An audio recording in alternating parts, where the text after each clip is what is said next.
Bonjour à tous. Bienvenue à cette présentation de Synergia Consulting Group. Nous allons aujourd'hui explorer les racines politiques de l'insécurité alimentaire en Haïti.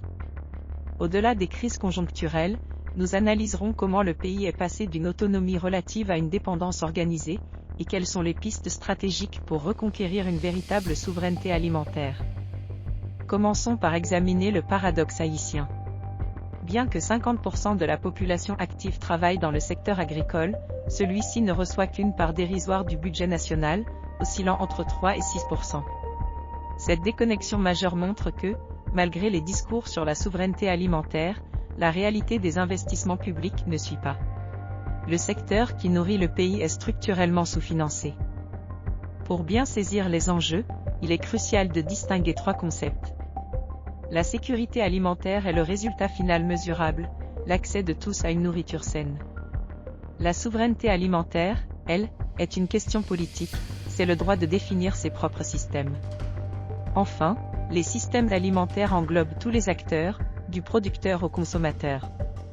Comprendre ces liens permet de voir que la souveraineté est le levier nécessaire pour transformer durablement les résultats de sécurité alimentaire. Les données budgétaires confirment un sous-investissement chronique.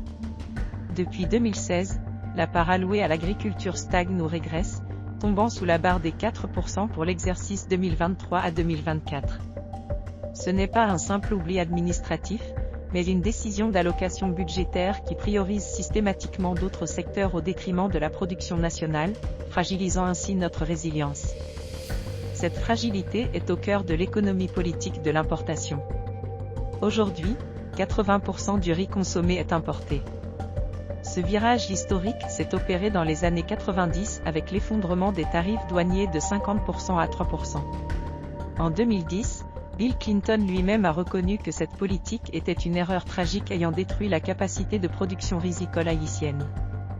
Pourtant, cette dépendance persiste car elle profite aujourd'hui à des réseaux d'importation bien établis. Sur le terrain, la question agraire reste irrésolue. Nous faisons face à une fragmentation extrême avec des exploitations de moins de 2 hectares et 70% des agriculteurs sans accès aux intrants modernes. Bien que les prix alimentaires augmentent de plus de 30% par an, cette valeur ajoutée ne parvient pas aux producteurs, elle est capturée par les intermédiaires et les importateurs, maintenant les paysans dans une marginalisation économique sévère.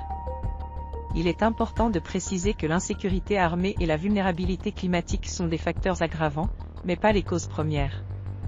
La violence dans l'Artibonite par exemple, qui augmente les coûts de transport de 40%, frappe une zone déjà affaiblie par des décennies de désinvestissement.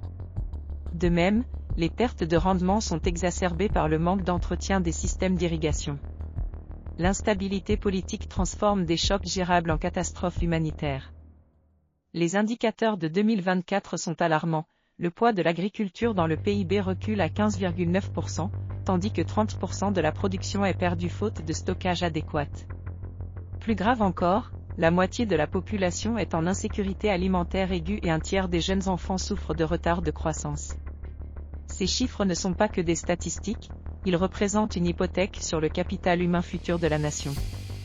Passer de la description à la transformation exige 4 piliers d'action: réinvestir massivement dans l'agriculture familiale, repenser nos politiques douanières pour protéger nos marchés, résoudre enfin l'insécurité foncière et former une jeunesse entrepreneuriale.